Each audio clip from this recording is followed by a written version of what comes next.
여러분, 혹시 요즘 우편함에 청첩장이 들어있으면 어떤 기분이 드시나요?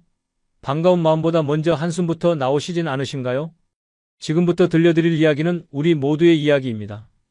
60대를 살아가는 여러분이라면 누구나 한 번쯤 겪었을 고민, 바로 경조사에 관한 이야기입니다. 오늘 이 시간이 끝날 즈음 여러분은 혼자가 편해지는 이유를 이해하게 되실 겁니다.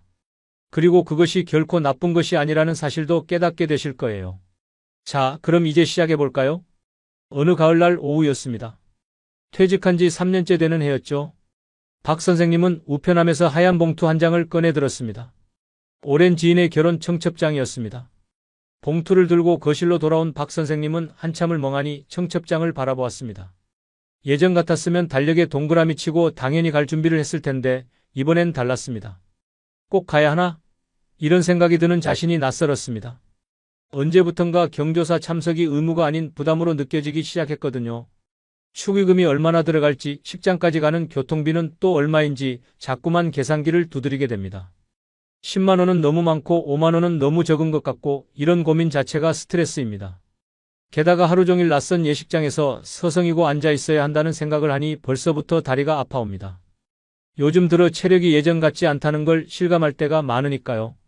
무엇보다 마음 한구석이 무거운 이유는 따로 있었습니다. 내가 정말 그 자리에 꼭 필요한 사람일까? 그냥 인원수 채우기에 불과한 건 아닐까? 이런 생각이 자꾸 들었거든요. 여러분도 이런 경험 있으시죠? 분명 좋은 일이고 축하해야 할 일인데 왠지 마음이 무겁고 발걸음이 떨어지지 않는 그런 순간 말입니다. 사실 이런 고민은 박 선생님만의 문제가 아닙니다. 요즘 60대들 사이에서 가장 많이 나오는 이야기가 바로 경조사 얘기거든요. 커피 한 잔 마시면서 친구들끼리 모이면 어김없이 나오는 주제입니다. 누구네 아들 결혼식 갔다 왔다. 누구네 장례식장에 다녀왔다. 이번 달 경조사비가 얼마나 나갔다. 이런 이야기들이 자연스럽게 오갑니다. 통계를 보면 더 놀랍습니다. 우리나라 은퇴자들이 1년에 경조사비로 쓰는 돈이 평균 140만 원이라고 합니다. 한 달에 10만 원이 넘는 돈이죠. 결혼식에는 1년에 평균 11번 정도 참석하고 장례식에는 5번 정도 간다고 합니다. 한 달에 한 번 이상은 꼭 경조사에 가는 셈이죠. 어떤 분들은 이런 말씀을 하십니다. 경조사비만 안 나가도 노후 생활에 아무 문제 없을 것 같다고요. 과장이 아닙니다. 정말 그렇습니다. 월급이 나올 때는 크게 부담스럽지 않았던 돈이 은퇴하고 나니까 정말 큰 돈으로 느껴집니다. 같은 10만 원이어도 받아들이는 무게가 전혀 다르죠. 여기 한 분의 사연이 있습니다. 중소기업에서 일하다가 은퇴한 지 4년 된 분의 이야기입니다. 이분의 경험담을 들어보시겠습니다. 어느 날 오랜 친구를 만났답니다. 그 친구가 딸아이 결혼식을 치렀다면서 이런 이야기를 꺼냈답니다. 결혼식이 끝나고 집에 와서 핸드폰을 열어보니 오지 않은 사람들의 이름과 전화번호가 눈에 들어오더랍니다. 그 친구는 그 자리에서 하나씩 연락처를 지웠다고 합니다. 아무런 연락도 없이 오지 않은 사람들, 축의금도 보내지 않은 사람들의 번호를 말이죠. 또 다른 친구는 아예 전화번호 자체를 바꿔버렸다고 합니다. 오랫동안 써오던 번호를 새 번호로 완전히 바꿔버린 거죠. 그리고 정말 연락하고 싶은 사람들에게만 새 번호를 알려줬답니다. 이 사연을 보낸 분은 처음에 그 말을 듣고 좀 야박하다는 생각이 들었다고 합니다. 그렇게까지 해야 하나 싶었대요. 친구들의 마음을 제대로 이해하지 못했던 거죠. 그런데 얼마 후 이분도 정년퇴임을 하고 아들 결혼을 치르게 됐습니다. 그제야 친구들의 말이 무슨 뜻이었는지 뼈저리게 이해하게 됐답니다. 현직에 있을 때는 어땠을까요? 밥 한번 먹자고 줄을 서는 사람들이 많았습니다. 명절 때면 선물이 쌓이고 전화기가 불이 날 정도였죠. 그런데 퇴임하고 아들 결혼식을 열었을 때 예식장은 썰렁했답니다. 그동안 챙겨줬던 사람들, 밥도 사주고 신경 써줬던 사람들이 보이질 않더랍니다. 이분은 그동안 지인들 자녀 결혼식에 다니면서 늘 느꼈던 게 있었답니다. 요즘 결혼식이 너무 형식적이라는 거였죠. 예식의 본질은 사라지고 오로지 축의금 거두는 데만 목적이 있는 것 같아 씁쓸했답니다. 예식장에 가면 어떤가요? 신랑 신부는 보이지도 않고 혼주와 먼저 눈인사만 나눕니다. 의례적으로 축하합니다 한마디 하고 실제 예식은 참석하지도 않습니다. 축의금 봉투 내고 뷔페에서 식사만 하고 나옵니다. 이게 대부분의 풍경이죠. 신랑 신부 얼굴도 제대로 못 보고 오는 경우가 태반입니다. 게다가 요즘 결혼식은 주말이나 주일에 집중돼 있습니다. 참석하는 사람들 입장에서는 귀한 휴일을 반납해야 하는 거죠. 젊은 사람들도 부담스러운데 나이 든 사람들은 더 힘듭니다. 그렇다고 안 갈 수도 없는 게 현실입니다. 우리 문화가 그렇잖아요. 경조사는 꼭 챙겨야 하는 거라고 배웠으니까요. 그런데 이분이 직접 혼주가 되어보니 생각이 달라졌답니다. 사실 지인들을 결혼식에 초청한 건 축의금 때문만은 아니었답니다. 물론 축의금도 중요하죠. 솔직히 그것도 무시할 수 없습니다. 하지만 더 큰 이유는 그동안 못 봤던 얼굴들을 이번 기회에 보고 싶어서였답니다. 오랜만에 만나서 안부도 묻고 결혼식을 핑계 삼아 식사라도 함께하고 싶었던 거죠. 그게 진짜 이유였답니다. 그때 깨달았답니다. 경조사를 치르는 사람과 참석하는 사람의 마음이 이렇게 다르구나. 주는 사람과 받는 사람의 온도차가 이렇게 크구나. 손님으로 갈 때는 돈의 액수가 중요하다고 생각했습니다. 얼마를 내야 체면이 서고 얼마를 내야 관계가 유지되는지 그런 계산만 했던 거죠. 그런데 막상 경조사를 치르는 입장이 되어보니 전혀 달랐습니다. 금액보다 훨씬 중요한 게 있었습니다. 바로 직접 찾아와주는 그 발걸음이었습니다. 얼굴을 보여주는 것, 시간을 내서 와주는 것, 그게 돈보다 훨씬 소중하게 느껴졌답니다. 10만 원을 보내는 것보다 5만 원을 들고 직접 와주는 게 100배, 1000배 고마웠답니다. 그런데 가장 가슴 아팠던 순간이 있었답니다. 꼭 와줄 거라고 믿었던 사람이 끝내 나타나지 않았을 때였죠.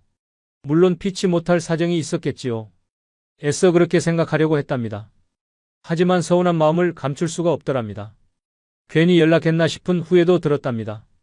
그동안 나름 성공한 인생을 살았다고 자부했는데 착각이었나 싶어 자괴감마저 들었답니다. 그 순간 이분은 지난날 자신의 모습을 돌아보게 됐답니다. 친구들이나 지인들의 경조사 연락을 받으면 어땠을까요? 액수부터 계산했습니다. 얼마를 해야 하나, 꼭 가야 하나, 돈만 보내면 되지 않나, 이런 생각들을 했던 거죠. 경조사비만 보내면 도리는 다 했다고 생각했습니다. 그렇게 자신을 합리화했던 과거의 모습이 부끄러워졌답니다. 이분은 결국 친구들이 했던 것처럼 오지 않은 지인들의 이름과 전화번호를 핸드폰에서 하나하나 지웠답니다. 그게 참 슬픈 일이지만 어쩔 수 없는 선택이었답니다. 가까운 인연이든 먼 인연이든 한번 맺은 인연은 모두 소중한 법인데 말이죠. 만나면 헤어진다는 회자 정리가 우리 인생의 모습인가 봅니다. 이 사연을 읽으면서 많은 생각이 들었습니다. 경조사에 대한 고민이 비단 한 사람만의 문제가 아니라는 걸 새삼 느꼈습니다. 옛날 속담이 하나 있습니다. 정승집개가 죽으면 정승집 문지방이 닳도록 문상객들이 찾아온다고 합니다. 그런데 정승이 죽으면 개 한 마리 얼씬하지 않는다는 거죠. 참 씁쓸한 말이지만 현실을 정확히 꼬집는 말인 것 같습니다. 권력이 있을 때와 없을 때, 현직에 있을 때와 은퇴했을 때 사람들의 태도가 이렇게 달라지는 게 우리 사회의 민낯입니다. 대체로 50대 중반부터 60대 중반까지가 경조사가 가장 많은 시기입니다. 친구들 자녀가 결혼하고 부모님들이 돌아가시는 시기가 이때니까요. 그런데 이 시기가 은퇴자들에게는 보리고개와 같습니다. 수입은 뚝 끊겼는데 지출은 오히려 늘어나는 시기거든요. 여기서 중요한 사실 하나를 말씀드려야겠습니다. 은퇴자에게 경조사비는 뿌린 대로 거둬지지 않습니다. 현직에 있을 때 열심히 뿌렸던 씨앗들, 그게 다 돌아올 거라고 기대하시나요? 안타깝게도 현실은 그렇지 않습니다. 사람들은 경조사비를 미래를 위한 투자라고 생각합니다. 지금 내가 챙겨주면 나중에 내일이 생겼을 때 돌려받을 거라고 믿죠. 하지만 실제로 돌려받는 금액은 평생 뿌린 돈의 절반도 안 된다고 합니다. 왜 그럴까요? 친인척이 아닌 이상 대부분의 경조사 관계는 이해관계로 맺어진 것입니다. 직장 동료, 거래처 사람들, 이런 분들과의 관계 말이죠. 이런 분들은 내가 은퇴하고 경조사를 알렸을 때 나 몰라라 하기 십상입니다. 서로 필요가 없어졌으니까요. 현직에서 물러난 후에 자녀가 결혼하거나 부모님 상을 당했을 때 그동안 갖다 바쳤던 경조비를 모두 수확하겠다는 생각은 아예 접는 게 좋습니다. 또 다른 문제가 있습니다. 현역 때도 그렇지만 퇴직하고 나서도 경조사에서 자유로운 사람은 많지 않습니다. 어쩌면 가장 큰 용돈 사용처 중 하나가 경조사비일 수 있습니다. 수입은 왕창 줄었는데 자녀 결혼 등 가정의 대소사는 한꺼번에 밀려듭니다. 우리 사회에서 경조사는 일종의 스트레스입니다. 축하해주고 위로해주기에 앞서 여러 가지를 따지며 고민하지 않는 사람이 거의 없죠. 청첩장이나 부고장을 받는 순간부터 머릿속이 복잡해집니다. 얼굴을 비출 것인가 말 것인가부터 시작해서 비춘다면 얼마를 할 것인가, 과연 그 돈을 회수할 가능성이 있는가까지. 경조사비는 대개관계의 경중으로 결정됩니다. 인간관계가 좋은 사람일수록 그 액수는 늘어나게 돼 있습니다. 경조사를 일일이 챙기다 보면 빤한 수입으로는 가랑이가 찢어집니다. 이쪽을 챙기면 저쪽이 부족하고 저쪽을 챙기면 이쪽이 모자랍니다. 그러다 보니 피부로 느끼는 체감 경조사 부담이 현역 때와는 비교할 수 없을 만큼 커집니다. 게다가 은퇴자는 직장인보다 경조사비 씀씀이가 큰 편입니다. 한 번에 내는 평균 축의금이 7만 원을 넘긴다고 합니다.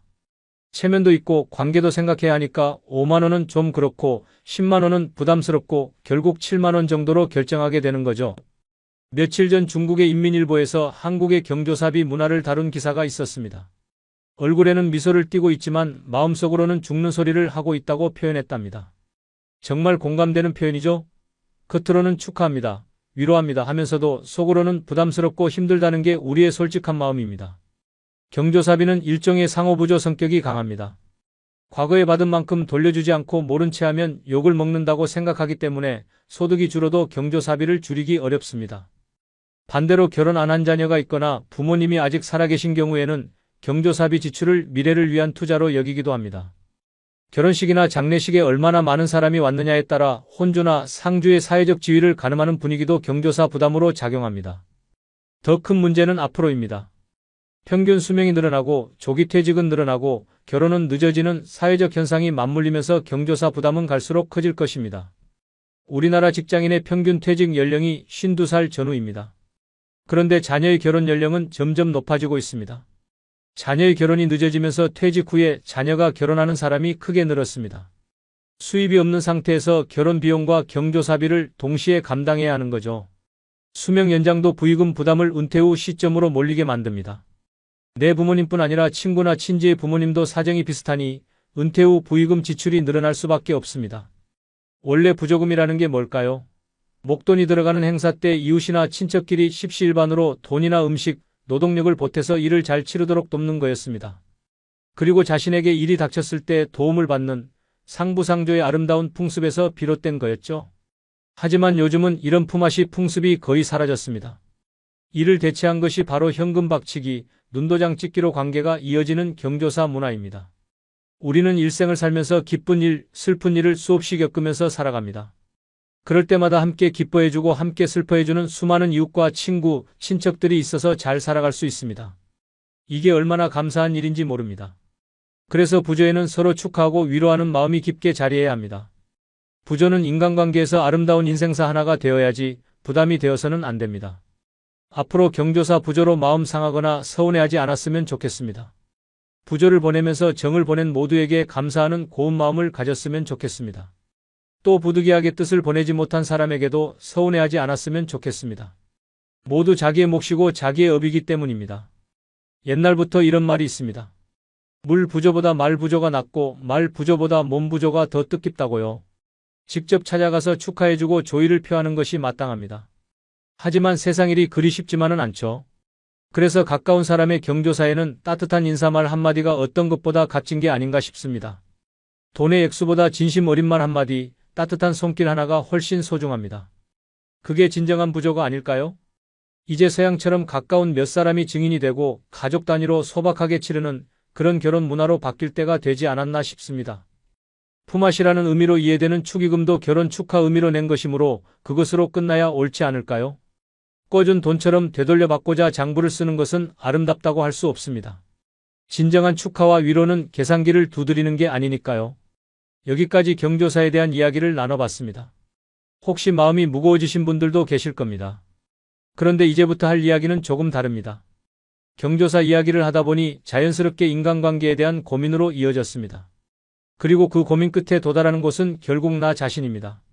나이가 들면서 점점 더 혼자가 편해지는 이유가 뭘까요? 그건 나쁜 게 아닙니다. 오히려 자연스러운 과정입니다.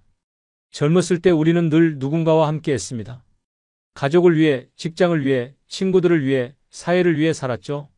아침에 눈을 뜨면 가족 식사 준비하고 출근해서는 상사 눈치 보고 후배들 챙기고 퇴근 후에는 술자리에서 사람들과 어울리고 주말에도 마찬가지였습니다.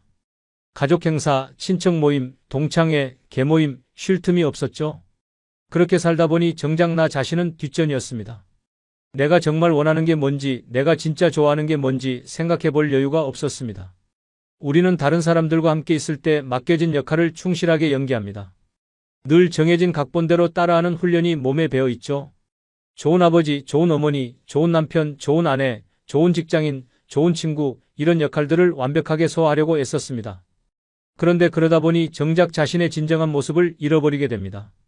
스스로를 솔직하게 대면하지 못하는 사람이 되는 거죠. 자기 자신을 평가하고 투자하는 데는 철저히 인색했습니다. 다른 사람들 눈치만 보고 다른 사람들 기준에 맞춰 살았으니까요. 그런데 나이가 들고 은퇴를 하면서 상황이 바뀝니다. 더 이상 맡은 역할이 없어지는 거죠. 직장에서의 역할, 사회에서의 역할이 사라지고 가정에서의 역할도 점점 줄어듭니다. 자녀들이 독립하면서 부모로서의 역할도 예전 같지 않습니다. 혼자 있는 사람은 가장 자유로운 사람입니다. 그런데 우리는 그동안 역할 연기에 너무 익숙해져 있었습니다. 그래서 이런 자유를 마주하게 되면 오히려 충격에 빠집니다. 뭘 해야 할지 모르겠고 불안하고 외롭게 느껴지는 거죠. 그래서 상당수의 사람들이 혼자라는 사실을 참을 수 없어 합니다. 혼자는 곧 외로움이고 공허함이라고 단정짓고 착각 속에 빠집니다. 하지만 생각해 보세요. 우리는 이 세상에 올 때 혼자였습니다. 갈 때도 동반자가 있을 리 없습니다. 사람으로 산다는 것은 필경 외로운 일입니다. 그런데 그 외로움이 나쁜 건가요? 아닙니다. 오히려 소중한 시간입니다. 혼자만의 시간은 생각을 풍성하게 키우고 그 차원을 높여줍니다. 고독은 우리의 영혼을 성장시키는 귀한 시간입니다. 사람은 모두 자신의 길을 당당히 걸어가야 합니다. 이제는 자식도 배우자도 일상의 삶에서 잠시 내려놓아야 합니다. 그들을 사랑했던 만큼, 그들에게 쏟았던 열정만큼 이제는 나 자신을 위해 사용해야 할 때입니다. 이제 나 스스로를 사랑해야 합니다. 내가 나를 사랑해주지 않으면 누가 나를 나만큼 사랑해줄까요? 최근에 혼자만의 시간을 누려본 기억이 있으신가요? 혼자서 여행을 가본 적이 있으신가요? 스스로 고독한 여행자가 되어보세요. 한밤중 덜컹거리며 달리는 기차에 앉아 창밖으로 스쳐 지나가는 불빛을 바라보세요. 그 순간 떠오르는 생각들이 있을 겁니다. 내 인생은 어땠나? 앞으로 어떻게 살아야 하나? 이런 질문들이 자연스럽게 떠오를 거예요. 많은 생각이 부담스러우신가요? 생각이 많은 것은 좋은 일입니다. 그것을 조용히 음미할 때 우리의 영혼은 성장합니다. 열심히 가정을 지키면서 살아온 나 자신을 마음껏 칭찬하세요. 열심히 일하면서 지나온 내 삶을 한껏 사랑하세요. 정성껏 마음 주고 발걸음했던 내 이웃들을 진심으로 사랑하며 칭찬하세요. 이제 이만하면 쉴 자격이 충분합니다. 더 이상 달려가지 못하더라도 스스로를 달래고 추스를 시간을 주세요. 수고했습니다. 애썼습니다.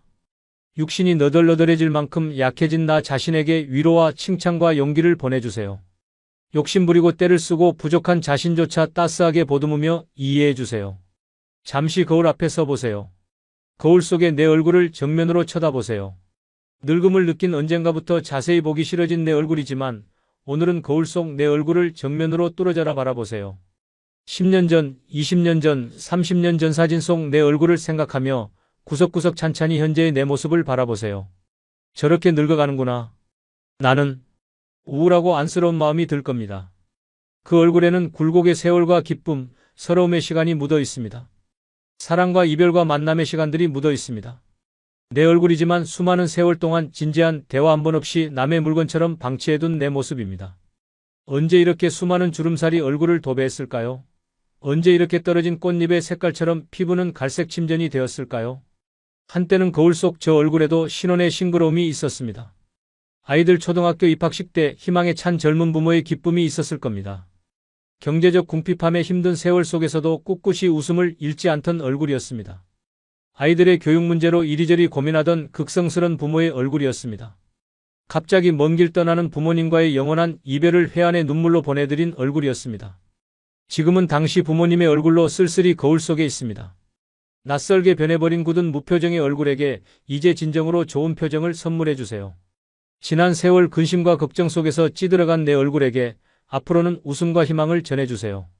더 이상 주름살은 남겨주지 않도록 노력하세요. 열심히 살아온 내 얼굴에게 그동안 너무 고마웠다고 말해주세요. 수십 년을 동고동락해준 내 얼굴에게, 지구상에 오직 하나뿐인 내 얼굴에게 남은 시간은 우리들만을 위해 바치겠노라고 약속하세요. 생각은 말이 되고 말은 행동이 되며 행동은 습관이 되고 습관은 삶의 변화를 줍니다. 어떤 생각을 하느냐에 따라 인생이 달라집니다. 내가 나를 사랑하지 않으면 남들 또한 나를 사랑해주지 않을 겁니다. 이제 구체적으로 실천해 볼까요? 지금부터 말씀드리는 것들을 하나씩 해보세요. 첫째, 내가 제일 좋아했던 취미 생활을 시작하세요. 예전에 하고 싶었지만 시간이 없어서 못했던 것들이 있을 겁니다. 그림 그리기, 악기 연주, 등산, 사진 찍기 뭐든 좋습니다. 둘째, 내가 진짜 가보고 싶은 여행지로 훌쩍 떠나세요. 가족들 눈치 보지 말고 혼자서라도 가고 싶었던 곳에 가보세요. 셋째, 신발은 지금까지 신었던 가격보다 좀 비싼 걸로 투자하세요. 발이 편해야 몸이 편하고 몸이 편해야 마음이 편합니다. 넷째, 마음을 터놓을 수 있는 친구에게 당장 전화해 보세요. 진심으로 대화할 수 있는 사람 한두 명이면 충분합니다. 다섯째, 아직 용서해주지 않았던 사람이 있다면 가슴을 열고 용서해주세요. 그러면 내가 편해집니다. 용서는 상대를 위한 게 아니라 나를 위한 겁니다. 여섯째, 거리가 멀더라도 맛집으로 이름난 식당을 찾아 나 자신에게 음식 선물을 해주세요. 맛있는 걸 먹으면 기분이 좋아집니다. 일곱째, 매일 아침 눈을 뜨는 순간 나는 사랑받기 위해 태어난 사람이고 지금 이 순간이 가장 행복한 사람이라고 외치세요. 이것들이 거창한 일인가요? 아닙니다. 누구나 할 수 있는 작은 일들입니다. 하지만 이런 작은 것들이 삶을 바꿉니다. 과거에 어떻게 살았든 지금 당장부터 행복하세요. 거울 속 낯선 나를 이제 진정 사랑하는 대상으로 친하게 지내세요. 먼 훗날 영원한 안식 여행을 떠날 때 너와 나, 우리는 행복한 삶을 살았다고 말할 수 있으면 얼마나 좋을까요? 내가 먼저 내 얼굴을 사랑하라고 말하고 바로 행동하세요. 나를 하찮게 여기지 마세요. 나는 위대하고 또 위대한 소중하고 귀한 사람입니다. 그 사실을 잊지 말고 사세요. 나는 지구상 하나뿐인 내 얼굴을 사랑합니다. 왜냐하면 한평생 희로애락을 함께 경험하며 살아온 얼굴이니까요. 이제는 늦기 전에 인생을 즐기세요. 아주 오래 살 것처럼 행동하면 어리석습니다. 걷지도 못할 때까지 기다리다가 인생을 후회하지 마세요. 몸이 허락하는 한 가보고 싶은 곳 여행하세요. 혹시 병들더라도 겁먹거나 걱정하지 마세요. 태어나서 늙고 병들고 죽는 것은 누구에게나 오는 것 아닌가요? 몸은 의사에게 맡기고 목숨은 하늘에 맡기고 마음은 스스로 책임지세요. 자식들이나 손주에 관한 일은 눈으로 보고 귀로 듣기만 하고 입은 꼭 다무세요. 그들은 그들의 인생을 살아가야 합니다. 자신이 자신을 최고로 여기고 자신을 대접하며 살다가 생로병사에 순응하며 사세요. 머물듯 가는 것이 세월입니다. 너무 집착하지 마세요. 너무 욕심내지 마세요. 지금 이 순간을 즐기세요. 오늘 하루를 소중히 여기세요. 그게 진정한 삶입니다. 여러분, 오늘 이 시간 동안 경조사 이야기부터 시작해서 나를 사랑하는 이야기까지 나눠봤습니다. 경조사로 인한 부담, 변화하는 인간관계, 그 속에서 느끼는 외로움과 서운함, 이 모든 게 나이 들어가는 우리가 겪는 자연스러운 과정입니다. 하지만 그 과정 속에서 우리가 잊지 말아야 할 것이 있습니다. 바로 나 자신을 사랑하는 것입니다. 평생 다른 사람들을 위해 살았습니다. 이제는 나를 위해 살 때입니다. 혼자가 편해지는 건 나쁜 게 아닙니다. 그건 진정한 나를 찾아가는 과정입니다. 경조사에 부담 느끼는 것도 당연합니다. 무리해서 참석하지 않아도 괜찮습니다. 진심으로 축하하고 위로하는 마음만 있다면 그것으로 충분합니다. 오늘 이 시간이 여러분께 작은 위로가 되었기를 바랍니다. 그리고 나 자신을 사랑하는 시간을 가지시길 바랍니다. 지금 당장 거울 앞에 서서 내 얼굴을 바라보세요. 그리고 말해주세요. 수고했다고, 사랑한다고. 여러분 모두 행복하세요. 남은 인생 후회 없이 즐겁게 사세요. 감사합니다. 여러분 혹시 이런 경험 있으신가요? 어디선가 우연히 마주친 분이 계셨는데 특별히 화려한 외모도 아니고 값비싼 명품을 걸친 것도 아닌데 왠지 모르게 시선이 자꾸 그분께 가는 경험 말입니다. 저도 얼마 전에 그런 분을 만났습니다. 동네 카페에서였는데 그분이 들어오시자 자연스럽게 주변 사람들의 시선이 그분을 향했습니다. 나중에 알고 보니 그분은 우리 동네에서 품격 있기로 유명하신 분이었습니다. 사람들은 그분을 두고 이렇게 말합니다. 그분은 뭔가 특별해, 그냥 있어 보여. 도대체 이 차이는 어디서 오는 걸까요? 같은 나이대인데 어떤 분은 자연스럽게 품격이 느껴지고 어떤 분은 아무리 애를 써도 그렇지 못한 이유가 뭘까요? 궁금해서 용기를 내어 그분께 여쭤봤습니다. 그랬더니 그분은 기꺼이 자신만의 비밀을 이야기해 주셨습니다. 놀랍게도 그 비밀은 결코 복잡하거나 어려운 것이 아니었습니다. 우리 모두가 당장 오늘부터 실천할 수 있는 간단한 습관들이었습니다. 그것도 딱 7가지였습니다. 오늘 이 시간에는 품격 있는 사람들의 7가지 비밀을 여러분과 나누려고 합니다. 특히 5번째 비밀은 제가 직접 실천해보고 가장 큰 변화를 느낀 방법입니다. 여러분도 이 방법만 따라 하셔도 주변 사람들이 달라진 분위기를 느낄 거라고 확신합니다. 삶의 품격을 더하고 싶으신 분들은 꼭 끝까지 함께 해주세요. 자, 그럼 지금 바로 시작하겠습니다. 첫 번째 비밀은 조용한 자신감입니다. 우리 아파트 단지에 이런 분이 계십니다. 키가 크지도 않고 목소리가 큰 것도 아닌데 주민회의 때 발언을 하시면 모두가 귀 기울입니다. 큰 소리를 내지 않아도 허리를 꼿꼿이 펴고 또박또박 말씀하시는 모습에서 자신감이 느껴지거든요. 한 번은 정말 시끄러운 회의 중이었는데 그분이 손을 한 번 들자 모두가 조용해졌습니다. 제 생각은 이렇습니다. 라고 차분히 말씀하시는데 그 의견이 결국 채택되었습니다. 왜 그럴까요? 그분 말에는 품격이 느껴지기 때문입니다. 품격 있는 사람들을 보면 가장 먼저 느껴지는 게 있습니다. 바로 자연스럽게 풍기는 자신감입니다. 그렇다고 자신을 과시하거나 거만하게 굴지는 않습니다. 오히려 조용하면서도 단단한 태도, 흔들리지 않는 모습이 그들을 더욱 돋보이게 만듭니다. 진정한 자신감은 말로만 표현되는 게 아닙니다. 걸음걸이, 자세, 손짓, 몸짓 같은 작은 요소 하나하나에서 드러납니다. 길을 걸을 때 허리를 꼿꼿이 세우고 시선을 자연스럽게 앞을 향하는 것만으로도 분위기가 완전히 달라집니다. 여러분은 어떠신가요? 사람들 앞에서 말할 때 목소리가 작아지거나 시선을 자꾸 피하게 되시나요? 혹시 어깨가 구부정해지고 걸음걸이가 자신 없어 보이지는 않으신가요? 영국 왕실의 다이애나 왕세자비는 이런 말을 남겼습니다. 고개를 들고 걸으세요. 그리고 미소 지으세요. 그러면 아무도 당신이 속으로 어떤 생각을 하는지 모를 테니까요. 이 말은 자세와 표정만으로도 충분히 품격 있는 인상을 줄 수 있다는 의미입니다. 실제로 영국 왕실에서는 항상 바른 자세를 유지하는 훈련을 받는다고 합니다. 자신감이 부족하다면 어떻게 해야 할까요? 가장 쉬운 방법은 거울 앞 5분입니다. 매일 아침 거울 앞에 서서 다음 3가지를 실천해 보세요. 첫째, 허리를 곧게 펴고 어깨를 살짝 뒤로 젖힙니다. 둘째, 턱을 살짝 들어서 시선이 정면을 향하게 합니다. 셋째, 가볍게 미소를 지어봅니다. 그리고 자신에게 오늘도 멋진 하루가 될 거야 라고 말해보세요. 처음에는 어색하더라도 21일만 계속하면 습관이 됩니다. 이 한 가지 습관이 여러분의 하루를 완전히 바꿀 수 있습니다. 저는 원래 성격이 소심해서 자신감을 가질 수 없어요 라고 생각하시는 분들도 계실 겁니다. 하지만 자신감은 타고나는 것이 아니라 훈련으로 키우는 겁니다. 자신감 있는 사람들도 처음부터 그랬던 게 아닙니다. 매일 조금씩 연습한 결과입니다. 진정한 자신감은 목소리의 크기에서 나오는 게 아닙니다. 오히려 목소리를 낮추고 천천히 행동할 때 더 큰 힘을 가집니다. 가만히 있어도 사람들의 시선을 끄는 사람, 조용한 자신감을 지닌 사람이 바로 품격 있는 사람입니다. 두 번째 비밀은 품격 있는 말투입니다. 제가 자주 가는 카페에 단골 손님이 계십니다.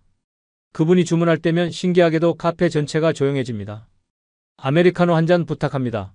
라는 간단한 말인데도 그 목소리의 깊이와 말투에서 품격이 느껴지거든요. 어느 날 용기를 내어 여쭤봤습니다.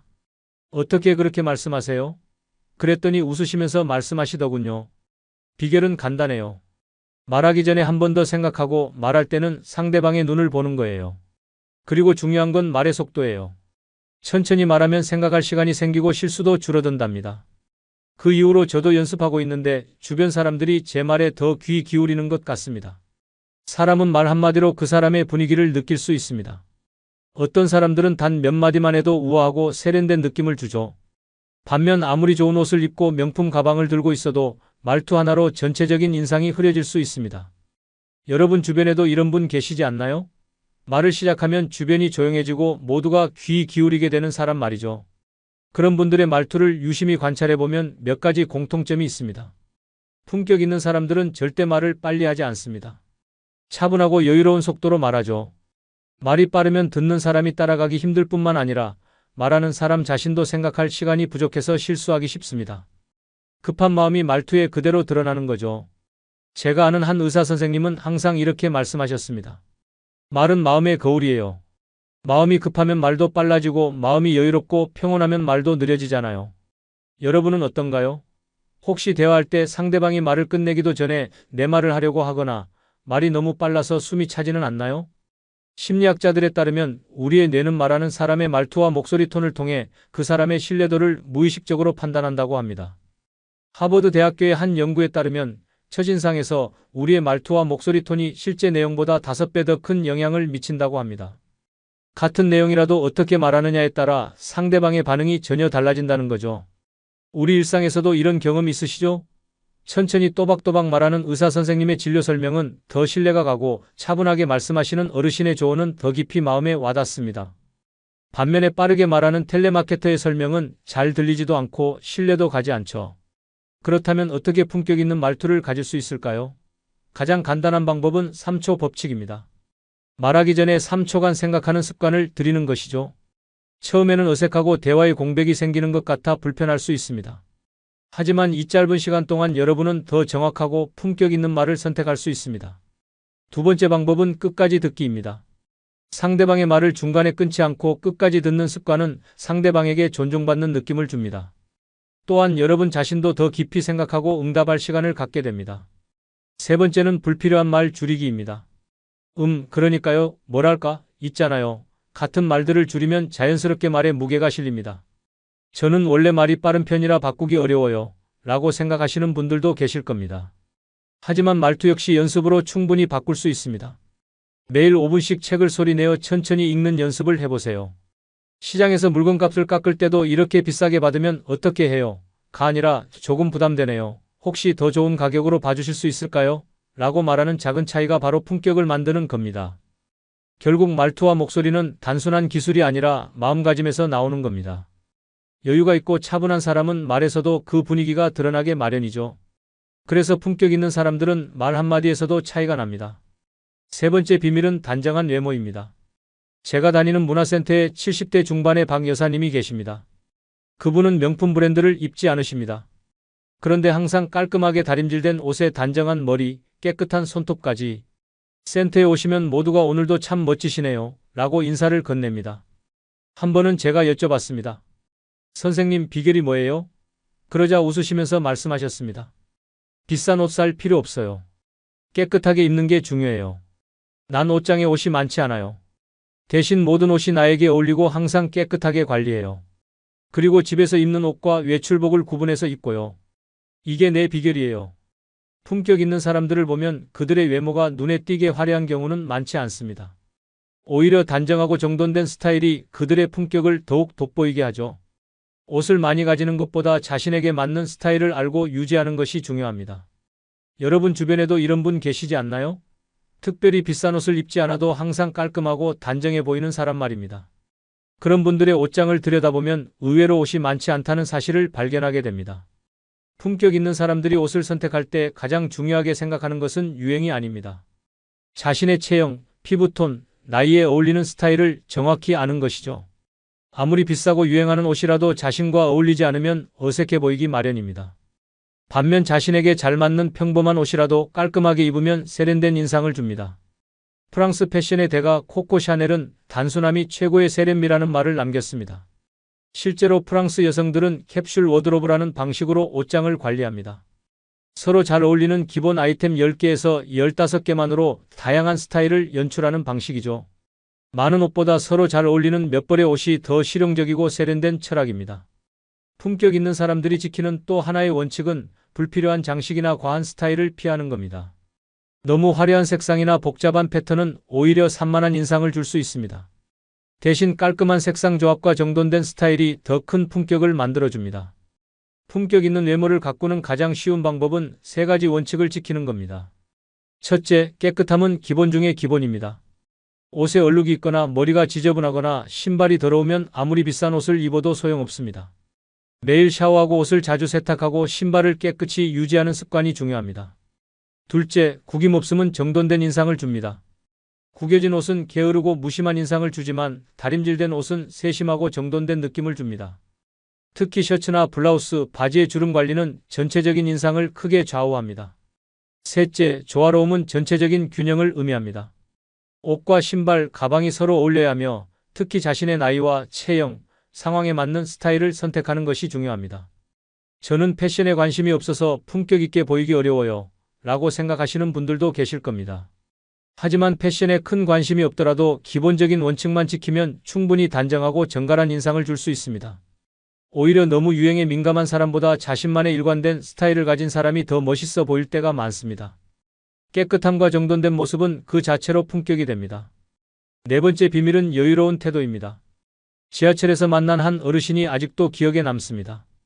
출근 시간 많은 지하철인데 모두가 조급해하고 짜증내는 와중에 한 70대 할머니가 계셨습니다. 그분은 혼잡한 상황에서도 전혀 서두르지 않으셨습니다. 표정은 평온했고 누군가 실수로 발을 밟았는데도 부드럽게 미소 지으며 괜찮아요 라고 말씀하셨습니다. 나중에 그분 옆자리가 비어서 앉게 됐는데 무심코 여쭤봤습니다. 어르신 어떻게 그렇게 여유로우세요? 그분이 이렇게 말씀하셨습니다.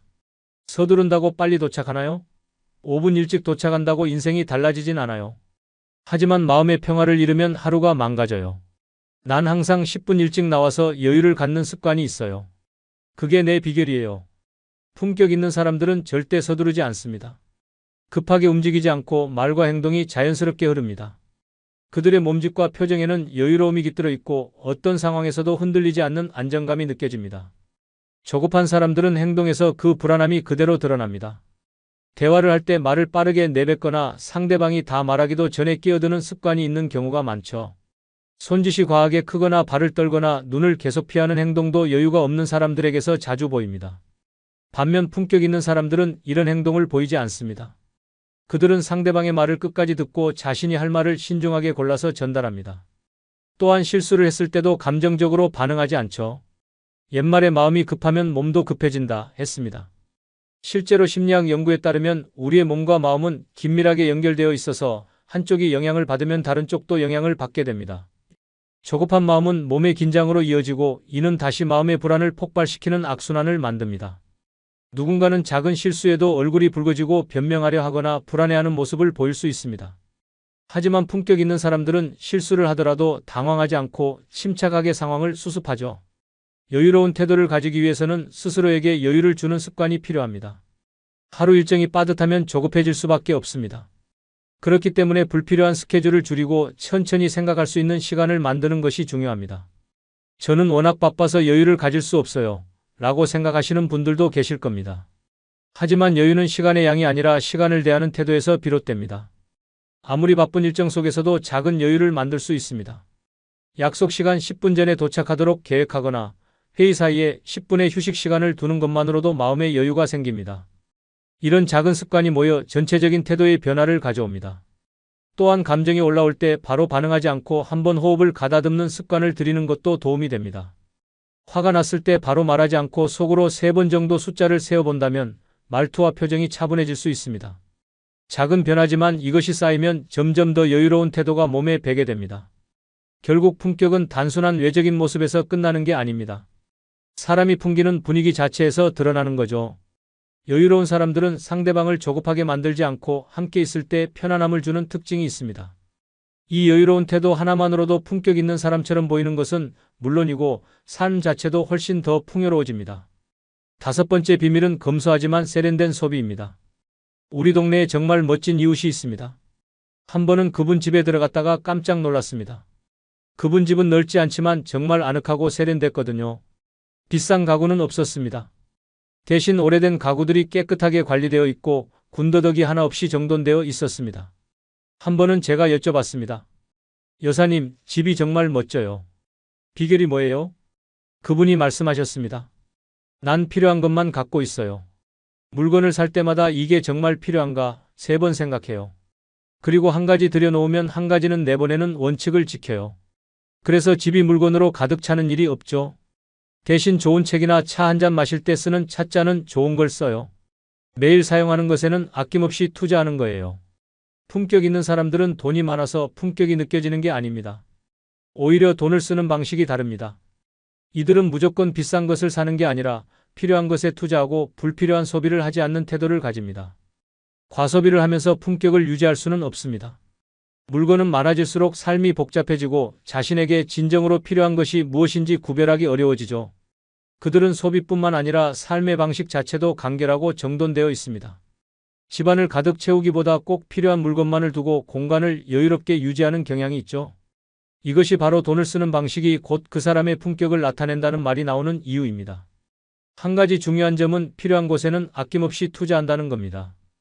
예를 들어 독서나 자기 개발을 위한 투자, 건강을 위해 좋은 음식을 먹는 것, 몸을 관리하는 것 같은 부분에서는 절약하지 않습니다. 이처럼 돈을 쓰는 우선순위를 잘 정하는 것이 품격 있는 삶을 만드는 핵심입니다. 또한 이들은 보여주기 위한 소비를 하지 않습니다.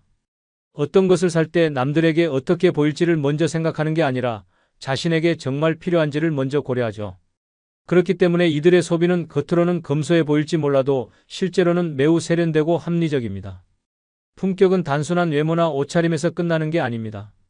어떤 태도로 삶을 대하는가, 그리고 돈을 어떻게 쓰는가에서 품격이 드러납니다. 과하지 않지만 필요한 곳에는 아낌없이 투자하는 사람, 그것이 바로 품격 있는 삶을 사는 사람들의 공통점입니다. 여섯 번째 비밀은 꾸준한 배움의 자세입니다. 우리 동네 도서관에 매주 오시는 어르신이 계십니다. 항상 새로운 책을 빌려가시는데 한 번은 제가 물었습니다. 어르신, 어떤 책을 좋아하세요? 그랬더니 웃으시면서 말씀하시더군요. 나는 매주 한 권씩 소설, 역사, 철학 이렇게 돌아가며 읽어요. 80이 넘었지만 아직도 배울 게 많거든요. 그 어르신과 함께하면 어떤 주제든 깊이 있게 대화할 수 있고 무엇보다 경청을 정말 잘하세요. 한 번은 제가 요즘 유행하는 앱에 대해 이야기했는데 전혀 모르실 법한 내용인데도 관심 있게 들으시고 질문까지 하시더라고요.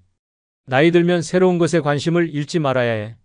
그게 내가 아직도 젊게 사는 비결이야. 겉모습만 가꾼다고 해서 품격이 생기는 게 아닙니다. 내면이 채워지고 쌓여야 자연스럽게 흘러나오는 겁니다. 이런 사람들은 자기 자신과의 약속을 소중하게 여깁니다. 운동, 독서, 자기개발 같은 것들을 습관처럼 실천하죠. 단순히 남들에게 잘 보이기 위해서가 아니라 스스로 성장하기 위해 노력하는 겁니다. 심리학자들의 연구에 따르면 지속적으로 새로운 것을 배우는 사람들은 인지 기능이 더 오래 유지되고 치매와 같은 질환의 발병 위험도 낮아진다고 합니다. 최근 한 연구에서는 새로운 기술을 배우는 노인들이 그렇지 않은 노인들보다 기억력 테스트에서 더 좋은 성적을 거두었다고 합니다. 지식이 풍부한 사람과 대화하면 편안함을 느끼는 이유가 있습니다. 그들의 말에는 깊이가 있고 급하게 말하거나 불필요한 감정을 담지 않기 때문이죠. 배움의 자세를 유지하는 사람들은 대화할 때도 상대방을 배려하고 공감을 바탕으로 말합니다. 미국의 작가 헨리 데이비드 소로는 나이는 단지 숫자에 불과하다. 진정한 노화는 꿈과 호기심을 잃을 때 시작된다. 고 말했습니다. 실제로 그들은 나이와 상관없이 호기심을 잃지 않고 새로운 것을 배우려는 자세를 유지합니다. 또한 오래된 지혜와 새로운 지식을 균형 있게 받아들이는 태도를 가지고 있습니다. 그들은 세상의 변화를 빠르게 받아들이면서도 근본적인 가치들을 잊지 않죠. 그렇기 때문에 연령에 상관없이 젊고 생기 있는 분위기를 가지고 있습니다. 한 가지 중요한 점은 자기 관리는 한 번에 크게 이루어지는 게 아니라는 겁니다. 꾸준함이 가장 중요하죠. 독서를 한다면 하루에 몇십 페이지를 한 번에 읽기보다는 매일 10분씩이라도 꾸준히 하는 것이 더 효과적입니다. 운동도 마찬가지입니다. 헬스장에서 몇 시간씩 운동하기보다 매일 가벼운 스트레칭이라도 지속하는 것이 더 좋은 습관이 되죠. 품격 있는 사람들은 자신을 소중하게 여기는 태도를 가지고 있습니다. 그들은 스스로를 가꾸는 것이 삶의 중요한 부분이라는 것을 알고 있으며 이를 실천하기 위해 노력합니다. 그리고 이런 노력은 결국 외면에도 그대로 드러나게 됩니다. 아무리 화려한 옷을 입어도 내면이 공허하면 금방 티가 나지만 내면이 단단한 사람들은 어떤 옷을 입어도 품격이 흐르는 법이죠. 일곱 번째 비밀은 감정 조절 능력입니다. 지난해 우리 아파트 주민회의에서 잊을 수 없는 일이 있었습니다. 한 주민이 관리비 문제로 소리를 지르며 화를 내기 시작했는데 그때 이사장을 맡고 계신 박 여사님의 대응이 정말 인상적이었습니다. 그분은 70대 중반인데도 전혀 당황하지 않고 차분하게 상대방의 말을 끝까지 들으셨습니다. 소리 지르는 주민이 말을 마치자 박 여사님은 잠시 숨을 고르시더니 많이 불편하셨군요. 충분히 이해합니다. 라고 부드럽게 말씀하셨습니다. 그리고 문제의 원인과 해결책을 차분히 설명하셨고 놀랍게도 화를 내던 주민은 점점 목소리가 작아지더니 결국 사과까지 했습니다. 나중에 여쭤봤습니다. 어떻게 그렇게 침착할 수 있으세요? 그랬더니 이렇게 말씀하시더군요. 나도 속으로는 화가 났지. 하지만 감정을 따라가면 두 사람 다 후회할 일만 생겨. 난 항상 3번 깊게 숨을 들이마시고 말해. 그게 비결이에요. 품격이 있는 사람들은 단순히 겉모습이나 태도에서 품격이 드러나는 게 아닙니다. 그들의 가장 큰 특징 중 하나는 감정을 다스리는 능력이 뛰어나다는 겁니다. 동양의 고전 논어에서 공자는 노여워하되 과하지 말고 즐거워하되 어지럽지 말라고 가르쳤습니다. 이는 감정을 느끼되 그것에 지배당하지 말라는 의미입니다. 실제로 감정 조절 능력은 동서양을 막론하고 지혜로운 사람의 특징으로 여겨져 왔습니다. 감정을 조절할 수 있다는 것은 단순히 성격이 차분하다는 뜻이 아닙니다. 자신을 다스릴 줄 알고 스스로를 컨트롤할 수 있는 사람이라는 의미입니다. 이것이 바로 품격 있는 사람들과 그렇지 않은 사람들의 가장 큰 차이점 중 하나입니다. 감정 조절을 잘하는 사람들의 특징은 다음과 같습니다. 첫째, 상황을 객관적으로 바라보는 태도입니다. 감정적으로 반응하기 전에 이 상황에서 어떻게 행동하는 것이 가장 현명할지 먼저 생각합니다. 그들은 이 상황에서 화를 내면 어떤 결과가 생길까라고 자문합니다. 둘째, 화를 내기 전에 한 박자 쉬는 습관입니다. 감정이 올라올 때 바로 말하지 않고 속으로 숫자를 세거나 호흡을 조절하는 습관이 있습니다. 이 작은 시간 동안 감정의 파도가 잦아들고 더 명료한 생각이 가능해집니다. 셋째, 감정보다는 논리로 대처하려는 성향입니다. 감정적인 말이 아닌 상황을 정리하고 해결책을 찾는 방향으로 대응하려 합니다. 당신이 나를 화나게 했어. 보다는 이 상황을 어떻게 해결할 수 있을까요? 라고 접근합니다. 저는 원래 감정 조절이 안 되는 성격이에요. 라고 생각하시는 분들도 계실 겁니다. 하지만 감정 조절 역시 훈련으로 향상될 수 있습니다. 효과적인 방법은 333 규칙입니다. 감정이 격해질 때 세 가지를 보고 세 가지 소리를 듣고 신체의 세 부분을 움직이는 겁니다. 이 방법은 현재 순간에 집중하게 만들어 감정의 파도에서 벗어나는 데 도움이 됩니다. 이런 태도를 가진 사람들은 자연스럽게 주변 사람들에게 신뢰를 줍니다. 급한 상황에서도 차분한 태도를 유지하는 사람은 어떤 자리에서도 안정감을 주는 존재가 됩니다. 또한 감정을 다스릴 줄 아는 사람들은 자신의 감정뿐만 아니라 타인의 감정도 존중하는 태도를 가집니다. 상대방이 화가 났을 때 같이 감정적으로 반응하는 게 아니라 이해하고 조용히 받아들이려는 태도를 보입니다. 이렇게 감정을 조절할 줄 아는 사람이야말로 진정한 품격을 가진 사람입니다. 어떤 상황에서도 흔들리지 않는 사람이기 때문입니다. 이제부터라도 감정이 올라올 때 바로 반응하는 게 아니라 한 박자 쉬어가는 연습을 해보세요. 작은 습관의 변화가 큰 품격의 차이를 만들어낼 겁니다. 여러분, 지금까지 함께 살펴본 품격 있는 사람들의 7가지 비밀은 사실 우리 모두의 내면에 이미 존재하는 가능성입니다. 조용한 자신감, 품격 있는 말투, 단정한 외모, 여유로운 태도, 검소하지만 세련된 소비, 꾸준한 배움의 자세, 그리고 감정 조절 능력. 이 모든 것은 우리가 당장 오늘부터 실천할 수 있는 간단한 습관들입니다. 오늘 이 순간 여러분에게 말씀드리고 싶습니다.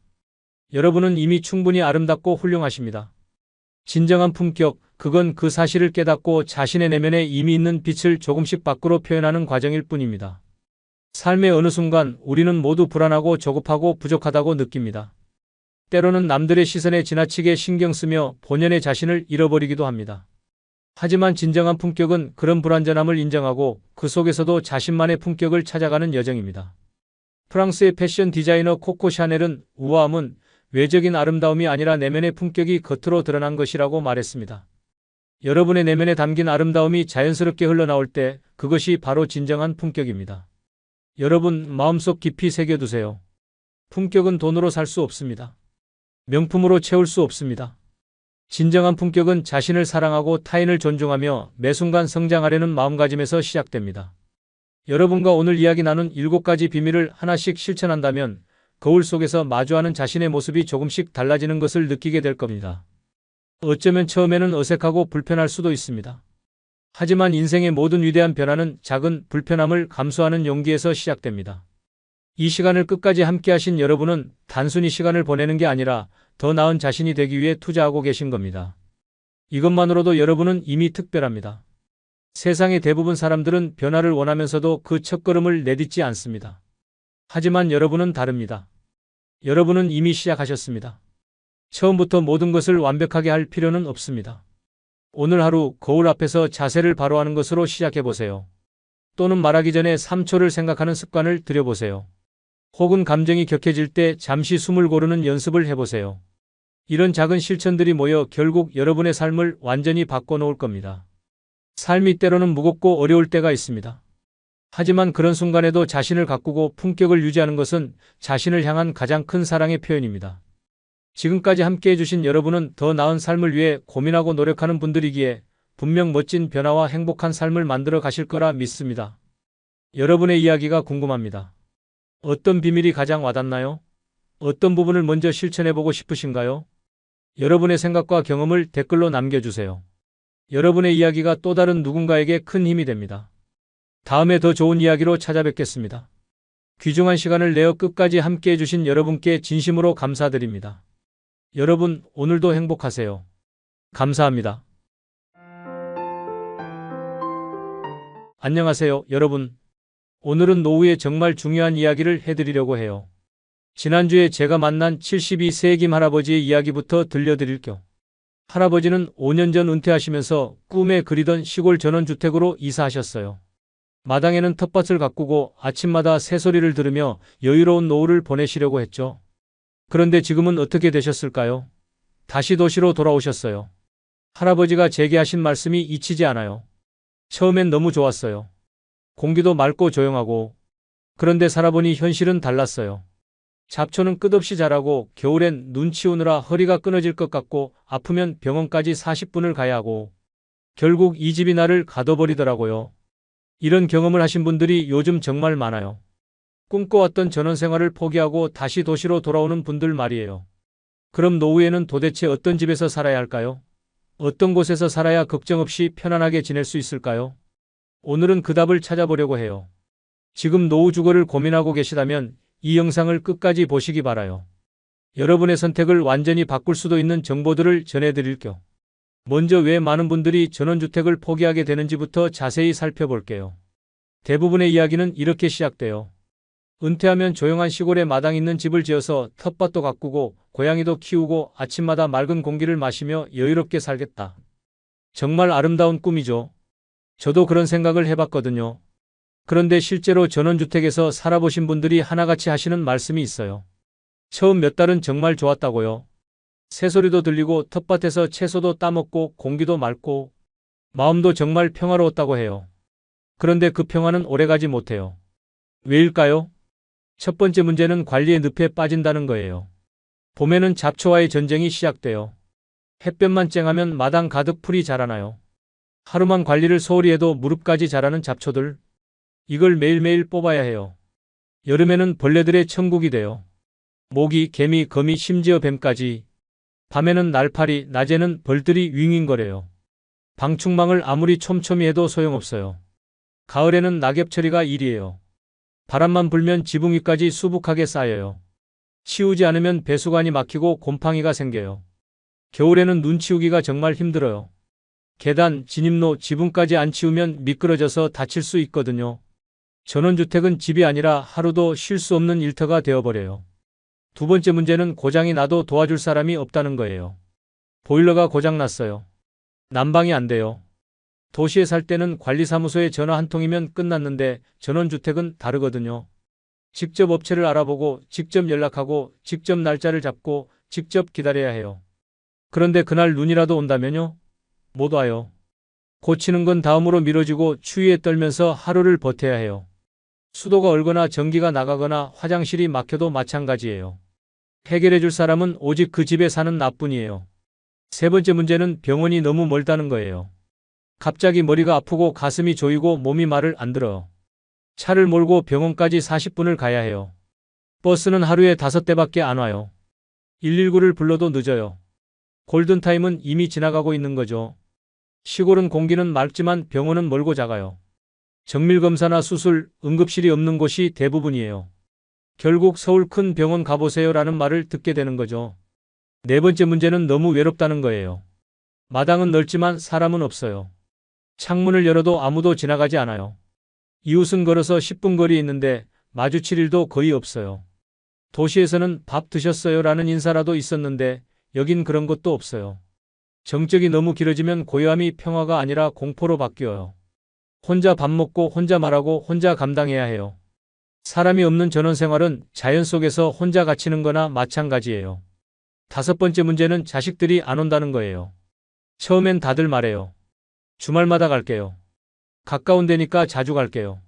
하지만 멀고 불편하면 한 달, 2달 연락이 뜸해져요. 결국엔 내가 도시로 가야 손주 얼굴을 볼 수 있어요.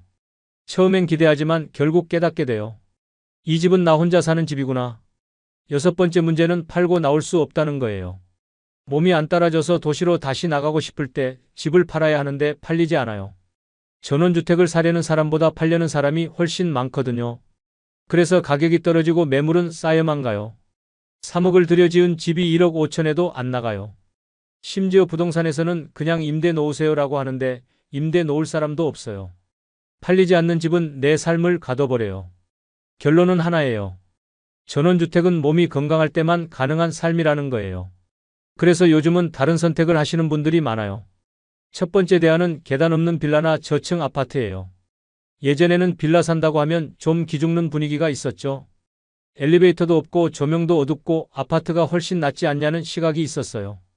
그런데 지금은 눈치 빠른 분들이 전원주택 대신 계단 없는 빌라나 저층 아파트로 몰리고 있어요. 왜냐고요? 이유가 너무 확실하거든요. 첫째, 계단이 없어요. 노후의 최대적이 뭔지 아세요? 바로 계단이에요. 무릎이 나가고 허리가 나가면 계단은 고통 그 자체예요. 엘리베이터 없는 3층도 힘들어져요. 그래서 요즘은 엘리베이터가 설치된 빌라나 리모델링된 저층 아파트를 찾는 분들이 많아요. 3층에서 5층짜리 아파트라도 엘리베이터가 없으면 무용지물이에요. 반대로 저층이라도 엘리베이터가 있는 곳은 황금 입지예요. 이건 거동이 불편해지고 나서야 가장 절실하게 체감하게 되는 부분이에요. 계단 없는 집, 이건 나이 들어서는 단순한 편의가 아니라 필수 조건이에요. 둘째, 조용해요.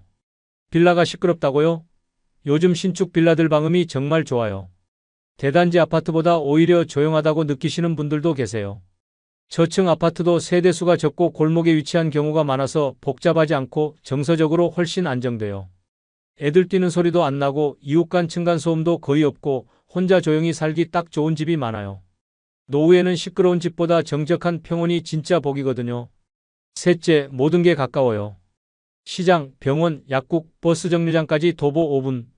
이게 정말 중요해요.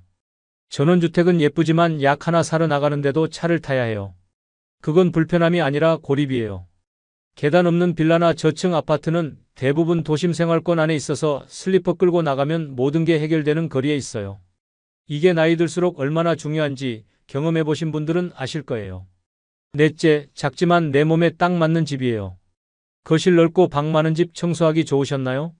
전기세, 수도세 감당할 만하셨나요? 나이 들면 넓은 집은 공간이 아니라 일거리가 돼요. 방이 많아도 그 방은 쓰지 않아요. 그저 청소해야 할 공간이 하나 더 늘어날 뿐이에요. 빌라나 저층 아파트는 집이 작고 단순해서 덜 불편하고 덜 지쳐요. 혼자 사시든 둘이 사시든 내 삶에 딱 맞는 집이 필요한 때거든요. 다섯째, 이런 집은 팔 수 있어요. 전원주택은 좋은 집이라도 안 팔려요. 집값도 안 오르고 심지어 살 사람 자체가 없어요. 근데 도시 안에 있는 빌라나 저층 아파트는 임대 놓기도 쉽고 필요하면 바로 매각도 가능해요. 언젠가 팔 수 있다. 이 말이 주는 안정감이 생각보다 커요. 나가고 싶을 때 나갈 수 있는 집, 이게 노후의 자유예요. 정리하면 빌라나 저층 아파트는 보기에는 단출하지만 살다 보면 내가 참 잘 골랐다 싶은 순간이 와요. 노년의 집은 예쁜 집이 아니라 살기 편한 집이어야 해요. 두 번째 대안은 실버타운이에요. 지금은 예전과 달라요. 한때는 노인들만 모여 사는 곳이라며 거리감을 두시는 분들도 계셨지만 요즘 실버타운은 확실히 달라졌어요. 전문 간호 인력이 상주하고 영양에 맞춘 식사가 제공되며 24시간 응급대처 시스템이 갖춰져 있어요. 문화 프로그램, 운동, 영화 감상, 취미방까지 단순한 노인 시설이 아니라 노후 라이프 센터에 가까운 곳들도 있어요. 다만 실버타운도 좋은 곳은 경쟁이 치열해요. 민간형 실버타운은 비용이 높고 입소금만 수천만 원이 넘는 곳도 있어요. 그래서 최근에는 공공형 실버타운을 찾는 수요가 급증하고 있어요. 실버타운은 어떻게 골라야 할까요?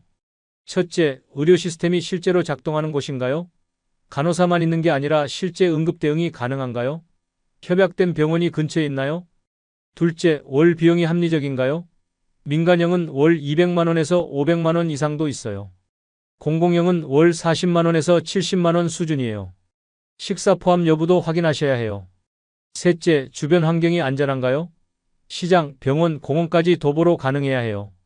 고립된 외곽시설은 비추천이에요. 넷째, 운영 주체가 믿을 만한가요? 민간 운영, 종교재단, 복지재단 등 다양한데 민간 중에도 입소금 받고 운영 중단한 사례가 있으니 주의가 필요해요. 국가에서 운영하는 실버타운도 있어요. LH 공공 실버타운은 고령자 복지주택으로 불리는데 전국에 설치되고 있어요.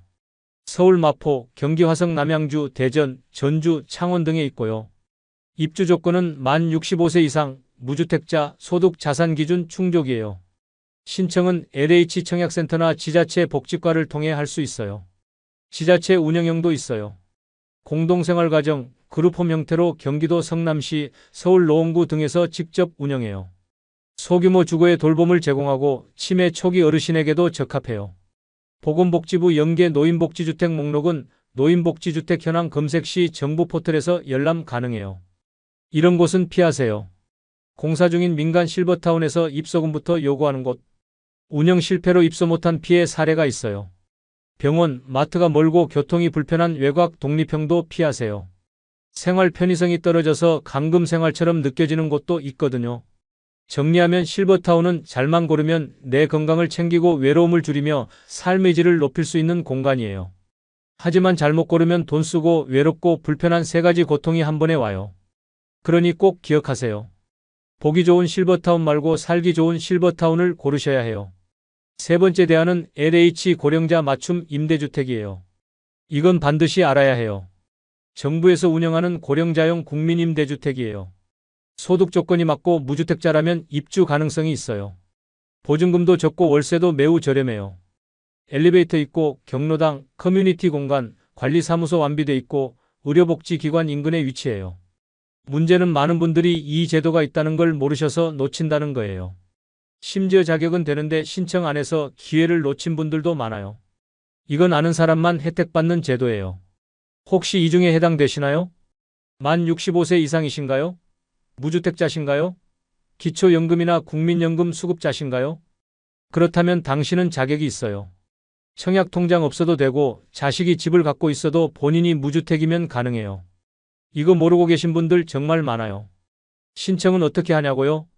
첫째, LH 청약센터 홈페이지에서 모집 공고를 확인하세요. 온라인 신청 가능해요. 둘째, 주민센터나 구청 복지과에 방문하세요. 담당자가 대신 도와줘요. 어려우시면 가족이나 자녀가 함께 가도 돼요. 셋째, 모집 공고는 1년에 몇 번 안 나와요. 기회가 열렸을 때 잡지 않으면 1, 2년 더 기다려야 해요. 어디에 있냐고요? 서울 마포, 경기 화성, 남양주, 수원, 인천 계양, 부평, 전주, 대전, 창원 등 전국 곳곳에 지어지고 있어요. 그리고 2025년부터는 공급이 더 확대돼요. 그런데 문제는 경쟁률이 점점 올라가고 있다는 거예요. 왜냐하면 이제 사람들이 알기 시작했거든요. 그래서 지금 이 정보를 들으셨다면 지금 준비하셔야 해요. 당장 청약센터 들어가서 가까운 지역 모집 공고가 있는지부터 확인해 보셔야 해요. 정리해 드릴게요. 자격은 생각보다 까다롭지 않아요. 신청 방법도 어렵지 않고요. 그런데도 놓치는 사람이 정말 많아요. 정보가 없어서 그저 몰라서요. 이건 복지가 아니라 정보를 아는 사람만 받는 기회예요. 지금 신청 안 하면 그 집은 남이 들어가요. 네 번째 대안은 자녀와의 적정거리 전략이에요. 요즘 부모님들은 똑똑해요. 같이 안 살아요. 그렇다고 멀리서 외롭게도 안 살아요. 적당히 가까이 필요할 땐 바로 연락할 수 있는 거리. 이게 요즘 부모님들이 택하는 방식이에요. 이런 집을 골라요. 자녀 집과 차로 10분에서 15분 거리, 작은 전세 또는 보증부 월세, 병원 시장 약국은 필수, 1층 또는 엘리베이터 있는 집, 혼자 살아도 외롭지 않을 동네, 관리비 폭탄 안 나오는 구조. 왜 이렇게 하냐고요? 같이 살면 불편해요. 생활 방식도 다르고 손주 키우느라 눈치 보이고 내가 이 집 주인인지 손님인지 헷갈려요. 근데 멀리 살면 아플 때 바로 도와줄 사람이 없어요. 급할 때 엄마 어디야? 아버지 지금 병원 가세요. 이 한마디도 바로 안 돼요. 그래서 요즘은 서로 간섭하지 않는 거리, 서로 돌볼 수 있는 거리. 이 두 가지를 동시에 잡는 구조를 선택하는 거예요. 이런 식의 거주 방식은 도시 근교의 아파트, 빌라, 다세대 주택에서 가능해요. 특히 경기도 외곽이나 지방 중심도시 주변에 전세 1억에서 2억 이하로 들어갈 수 있는 매물이 꽤 많아요. 단지 싸기만 한 곳이 아니라 병원, 시장, 약국, 교통까지 갖춘 실거주 중심 지역이 인기예요. 예를 들어볼까요? 서울에 자녀가 있다면 차로 20분 이내에 이런 곳들이 있어요. 경기도 구리시는 서울과 맞닿아 있고 지하철 8호선 연장 예정이에요. 시장, 종합병원, 생활시설이 풍부하고 1억 5천에서 2억 내외로 빌라나 다세대 전세가 충분히 가능해요. 하남시 덕풍동, 신장동은 스타필드, 병원, 카페거리가 다 있어요. 나이 드신 분들이 산책하며 살기 좋은 환경이고 전세 1억 2천에서 1억 8천만 원 수준이에요. 고양시 화정, 능곡동은 병원, 문화시설이 잘 돼 있고 대형마트도 근처에 많아요. 지하철역에 인접한 저층 아파트도 다수 있고 1억 초중반대 소형 전세가 다수 존재해요. 인천에 자녀가 있다면 조금만 이동해도 이런 지역들이 있어요. 부평구는 시장, 병원, 문화센터가 밀집된 지역으로 노후생활 기반이 완비돼 있어요. 전세 1억 이하 빌라도 꽤 있고요. 계양구 작전동, 효성동은 조용한 주택가 분위기예요. 세종병원 인근 등 교통생활 인프라의 균형이 좋고요. 금단 신도시 외곽 지역은 새 아파트 단지 바로 옆에 저렴한 빌라가 밀집해 있어요. 1억 2천에서 1억 7천만 원으로 깨끗한 전세가 가능하고 신도시 인프라가 가까워서 점점 살기 좋아지는 곳이에요. 부산이라면 이런 조합도 많아요. 김해 삼계동, 장유 일대는 부산보다 조용하고 병원, 마트, 문화시설이 갖춰져 있어요. 1억 내외 전세가 다수 있고 부산 자녀와 30분 거리예요. 양산 북정, 중부동 일대는 부산 지하철 연장선이 연결돼서 교통이 좋아지고 있어요. 경전철 도보생활권으로 인기가 상승 중이고 1억에서 1억 5천만 원 전세주택 찾기가 좋아요. 이 지역들의 공통점은 이거예요. 도시보다 집값, 전세값이 낮다. 생활 인프라는 충분하다. 자녀와 왕복 1시간 이내 거리로 정서적 연결이 유지된다. 혼자 살아도 외롭지 않고 필요할 땐 금방 도움받을 수 있다. 이런 곳에 전세 1억 2억 이하로 내 공간을 하나 마련해 두는 것. 이게 바로 요즘 부모님들의 똑똑한 주거 전략이에요. 5번째는 어디 사느냐가 인생을 바꾼다는 거예요.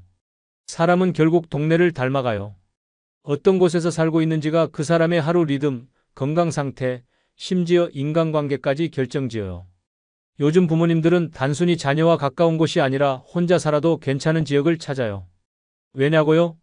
집만 보고 이사했다가 마트는 차 타고 20분, 병원은 시내 나가야 돼요. 이런 구조라면 나이 들수록 고립감만 깊어지고 외출은 줄어들고 건강은 망가지기 때문이에요. 그래서 지역을 고를 때는 다음 4가지 기준을 반드시 확인해야 해요. 첫째, 병원까지 거리예요.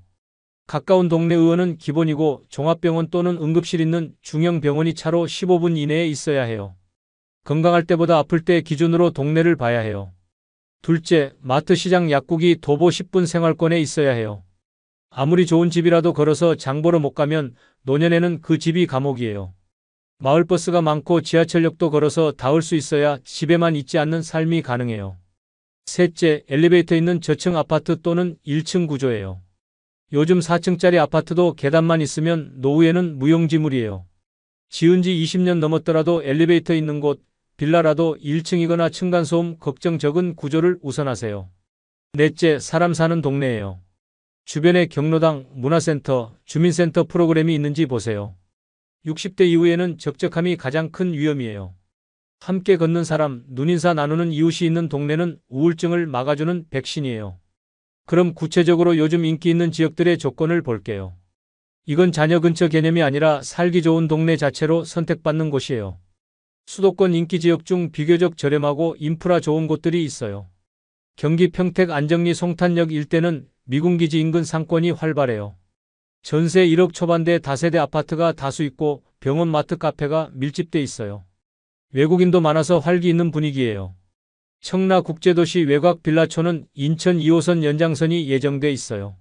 청라 의료복합단지 개발 중이고 외곽 빌라는 1억 5천만 원 내외 전세가 가능해요. 고양 덕양구 능곡역 일대는 지하철 3호선 GTX 예정지예요. 능곡시장, 병원, 문화복지시설이 풍부하고 전세 1억 2천에서 1억 8천만 원 빌라 저층 아파트가 존재해요. 지방 인기 지역 중 조용하고 넓은 곳을 원하는 분들에게는 이런 곳들이 있어요. 전남 순천 신대지구 연양동은 순천만 광양만 연결 중심지예요. 종합병원, 도서관, 시장이 조화롭고 전세 1억 이하도 가능한 중형 아파트가 밀집돼 있어요. 경북 포항 효자 양덕 일대는 바닷바람이 시원하고 도시계획이 깔끔해요. 큰 병원, 공원, 대형마트에 인접하고 1억에서 1억 5천만 원 저층 아파트가 가능해요. 충남 아산 온양 온천역 인근은 온천지대로 생활 인프라가 완비돼 있어요. 서울과 1시간 거리로 교통이 우수하고 전세 1억에서 1억 8천만 원 저층 아파트가 다수 있어요. 이 지역들의 공통점은 단 하나예요. 집이 아니라 사람을 중심에 두고 설계된 동네라는 점이에요. 그래서 말 그대로 늙어서도 살기 좋은 동네예요. 요약하자면 이래요. 집을 사는 게 아니라 생활을 사는 시대예요. 자녀와 가까운 것보다 중요한 건 내가 혼자서 잘 살아갈 수 있는 조건이에요. 지역 선택을 잘못하면 값싸도 삶이 피곤하고 멋져도 외로워요. 그러니 이제는 이렇게 물어보셔야 해요. 그 동네에서 나 혼자 살아도 괜찮을까? 이 질문에 예스가 나오는 동네. 그곳이 바로 여러분의 새로운 삶이 시작되는 자리예요. 마지막으로 실전 적용 가이드와 복지 활용법을 말씀드릴게요. 첫째, 전세만 고집하지 마시고 보증부 월세도 함께 고려해 보세요. 요즘은 보증금 1억 플러스 월세 20만 원 안팎으로도 조용하고 살기 좋은 빌라 다세대 주택이 많이 나와 있어요. 특히 구리, 계양, 고양, 부평, 김해, 양산 같은 지역에서는 전세보다 월세 조건이 더 좋은 매물도 종종 보여요. 둘째, 고령자 전용 커뮤니티 아파트도 있어요. 요즘은 지자체나 LH에서 운영하는 실버 전용 주택들이 점점 늘어나고 있어요. 혼자 사시는 어르신들이 가장 걱정하는 게 혹시 내가 아프면, 혹시 혼자 있으면 이런 불안감인데요. 그런 걱정을 줄일 수 있는 고령자 맞춤형 단지가 실제로 존재해요. 예를 들어 LH 고령자 공공임대주택은 전국적으로 공급되고 있으며 60세 이상이면 신청 가능한 곳도 많아요. 엘리베이터, 안전 손잡이, 응급 호출 시스템 등 고령자 맞춤 구조로 설계돼 있고 소득 수준이 일정 기준 이하일 경우 우선 입주 대상이 돼요. 경기주택도시공사 실버하우징은 의정부, 수원, 파주, 시흥 등에서 운영 중이에요. 단지 내 복지사가 상주하고 공동식당, 건강 프로그램을 운영해요. 입주자들끼리 교류하며 살 수 있는 커뮤니티 공간도 마련돼 있어요. 보증금 500만 원 이하, 월임대료 10만 원에서 20만 원 수준으로 운영되는 경우도 있어요. 이런 곳은 단지 싸고 안전한 것뿐 아니라 혼자 살아도 외롭지 않게 설계된 공간이에요. 단순한 주거지가 아니라 삶의 질까지 고려한 노후 주거 대안으로 관심 가져볼 만해요. 셋째, 자녀와 따로 살면 복지 혜택이 달라져요.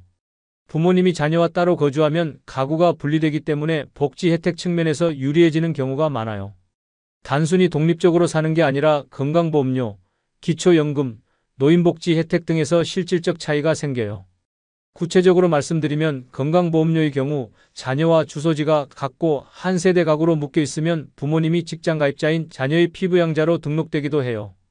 이렇게 되면 자녀의 소득이나 재산에 따라 보험료가 결정되기 때문에 부모님이 별다른 소득이 없어도 보험료가 높게 책정될 수 있어요. 하지만 가구를 분리하고 지역가입자로 전환되면 부모님의 실제 소득과 재산 기준으로 보험료가 책정돼서 오히려 더 저렴해질 수 있어요. 기초연금 수급의 경우 부모님이 65세 이상이시고 자녀와 같은 가구로 묶여 있다면 자녀의 소득과 재산이 부모님 기준에도 반영돼서 기초연금을 못 받는 경우가 많아요. 하지만 가구 분리를 하면 부모님의 소득과 재산만으로 선정 기준이 계산되기 때문에 기초연금 수급 가능성이 더 높아져요. 기초생활보장, 주거급여, 에너지 바우처 등 대부분의 복지제도는 가구 단위로 선정 기준이 적용되기 때문에 자녀와 따로 주소를 두고 가구 분리를 하면 복지 수급 요건이 완화될 수 있어요. 단순히 심리적 거리두기가 아니라 정확히 주소를 분리하고 주민등록을 다른 가구로 설정하는 것. 이게 노후 복지를 받는 중요한 전략이 될 수 있어요. 넷째, 자녀 설득이 고민이신 분들께 말씀드려요. 요즘은 자녀들도 부모님이 함께 사는 건 부담스럽지만 가까이 있어주는 건 든든하다고 생각해요. 같이 살자 대신 가까이에서 서로 도우며 살자는 제안은 오히려 자녀들에게도 더 편안한 선택이 될 수 있어요. 다섯째, 매물은 직접 찾아보실 수 있어요. 네이버 부동산 앱이나 다음 부동산에 전세 1억에서 1억 5천만 원, 보증부 월세, 엘리베이터, 1층 같은 조건을 넣고 지역을 고양, 하남, 계양 등으로 설정해 보세요. 예상보다 괜찮은 집들이 꽤 많다는 걸 느끼실 거예요. 단지 새 아파트만 고르지 마시고 관리 잘 된 빌라도 함께 보시면 좋아요. 지금은 누구와 살아야 하나보다 어디서 어떻게 걱정 없이 살 수 있을까를 고민해야 할 때예요.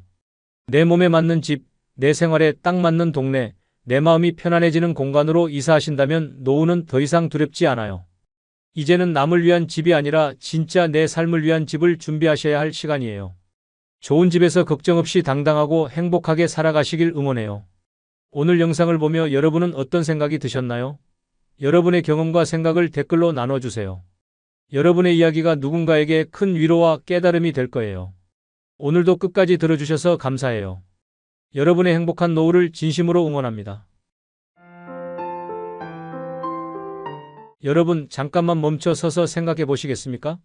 65해를 살아오는 동안 정말로 잘 살아왔다고 자신있게 말할 수 있으십니까? 오늘 이 질문이 마음 한구석을 찌르는 분들이 계실 겁니다. 어쩌면 불편하실 수도 있습니다. 하지만 이 질문은 우리 모두가 한 번쯤은 마주해야 하는 진실입니다. 제가 오늘 여러분께 들려드릴 이야기는 단순한 위로가 아닙니다. 화려한 성공담도 아닙니다. 이것은 70회, 80회를 살아온 우리 선배 세대들이 겪은 진짜 이야기입니다. 그분들의 삶을 통해 우리는 배울 수 있습니다. 무엇이 진짜 중요한 것인지를요. 흔히들 말합니다. 잘 살았는지는 통장 잔고로 알 수 있다고. 자식이 몇 명이고 어디 살고 있는지로 판단할 수 있다고. 하지만 정말 그럴까요? 70회가 넘어서도 여전히 그 기준이 유효할까요? 오늘 제가 말씀드릴 7가지 기준은 돈으로 살 수 없는 것들입니다. 하지만 이것들이 없으면 아무리 많은 재산이 있어도 행복할 수 없습니다. 이것들이 있으면 비록 가난해도 당당하게 살 수 있습니다. 경기도 수원에 사는 78살 김할머니를 만났을 때의 일입니다. 그분은 제게 이렇게 말씀하셨습니다. 젊었을 때는 내가 뭘 가졌는지가 중요했어요. 집이 몇 채고 통장에 돈이 얼마고 자식들이 어디 살고. 그런데 이 나이 되니까 달라지더라고요. 이제는 내가 뭘 가졌느냐가 아니라 누가 내 곁에 남아있느냐가 중요해요. 그 말씀을 들었을 때 가슴이 뭉클했습니다. 맞습니다. 노년의 행복은 소유가 아니라 관계에서 옵니다. 물질이 아니라 마음에서 시작됩니다. 오늘 이 영상을 끝까지 보시면 여러분은 알게 되실 겁니다. 내가 정말 잘 살아왔는지 아니면 중요한 것들을 놓치고 살았는지를요. 그리고 아직 늦지 않았다면 지금부터라도 무엇을 해야 하는지를요. 자, 그럼 지금부터 하나씩 천천히 살펴보겠습니다. 첫 번째 기준부터 시작하겠습니다. 첫 번째, 크든 작든 내 이름으로 된 집 한 채가 있습니까? 어떤 분들은 이렇게 말씀하실 겁니다. 집이 뭐 그리 중요해? 사람이 중요하지. 물론 맞는 말씀입니다. 하지만 노년에 집이 없다는 건 여러분이 생각하시는 것보다 훨씬 더 절박한 문제입니다. 집은 단순히 잠자는 공간이 아닙니다. 특히 65이 넘어서면 집은 존재의 증명입니다. 내가 이 세상에 뿌리를 내리고 있다는 증거입니다. 생각해 보십시오. 70이 넘어서 월세집을 구한다는 게 얼마나 어려운 일인지를. 집주인들은 노인 세입자를 꺼립니다. 혹시 갑자기 쓰러지거나 돌아가시면 어떻게 하나 걱정하기 때문입니다. 설령 집을 구한다 해도 젊은 사람들보다 훨씬 비싼 보증금과 월세를 요구받습니다. 그리고 매달 월세 걱정을 하며 집주인 눈치를 보며 언제 나가라고 할지 모르는 불안 속에서 살아야 합니다. 하지만 내 이름으로 된 집이 있다면 어떨까요? 아무도 나를 쫓아낼 수 없습니다. 눈치 볼 필요도 없습니다. 그 안에서 나는 주인입니다. 이 심리적 안정감이 얼마나 소중한지 집 없이 노년을 보내본 분들만이 압니다. 서울 도봉구에 사는 72살 서영자 씨의 이야기를 들려드리겠습니다. 서 씨는 젊은 시절 남편이 사업 실패로 집을 잃었습니다. 그 후로 30년 넘게 월세집을 전전했습니다. 낮에는 식당에서 일하고 밤에는 청소 일을 했어요. 주말에는 좌판 장사까지 했죠. 그렇게 벌어서 아이들 학비 내고 월세 내고 나면 한 푼도 남지 않았어요. 서 씨는 말합니다. 가장 힘들었던 건 돈이 아니라 마음이었다고. 언제 나가야 할지 모른다는 불안감이요. 이사 갈 때마다 짐 싸는 게 너무 서러웠어요. 내 집 한 채만 있었어도 이렇게까지 힘들지는 않았을 텐데. 하지만 64살이 되던 해 기적 같은 일이 일어났습니다. 정부 지원으로 작은 임대 아파트를 분양받을 수 있었던 겁니다. 평생 모은 1,000만 원을 보태서 처음으로 자기 이름이 적힌 등기부등본을 손에 쥐었습니다. 이사 오던 날 문 앞에서 한참을 울었어요. 드디어 내 집이 생겼구나. 이제 아무도 나를 쫓아낼 수 없구나. 그 생각에 가슴이 벅차올랐죠. 지금 서 씨는 말합니다. 집이 크고 작은 건 중요하지 않다고. 그 안에 내가 편히 쉴 수 있고 아무 눈치 안 보고 살 수 있다면 그것만으로도 충분하다고. 반대로 경기도 안양에 사는 75살 박 할머니는 다른 삶을 살고 있습니다. 평생 월세로만 사셨습니다. 젊었을 때는 집값이 너무 비싸서 엄두를 못 냈고 나이 들어서는 이제 와서 집을 사봤자 뭐하나 싶었답니다. 하지만 70이 넘어서면서 상황이 완전히 달라졌습니다. 살던 집에서 갑자기 나가라는 통보를 받았습니다. 재개발 때문이었습니다. 새 집을 구하려 해도 나이가 많다는 이유로 번번이 거절당했습니다. 겨우 구한 집은 월세가 90만 원이나 되었습니다. 박 할머니의 연금은 80만 원뿐이었는데 월세만으로도 부족한 상황이 된 겁니다. 자식들이 매달 돈을 보태줘야 해요. 처음엔 미안해서 거절했는데 어쩔 수 없더라고요. 자식들도 각자 살기 바쁜데 늙은 부모 월세까지 대주려니 얼마나 힘들겠어요. 박 할머니는 말합니다. 집 한 채만 있었어도 이런 고생은 안 했을 거라고. 평생 모은 돈들이 인플레이션으로 가치가 떨어져서 이제는 전세금도 마련하기 어렵다고. 여러분, 이 두 분의 이야기를 들으시면서 무엇을 느끼셨습니까?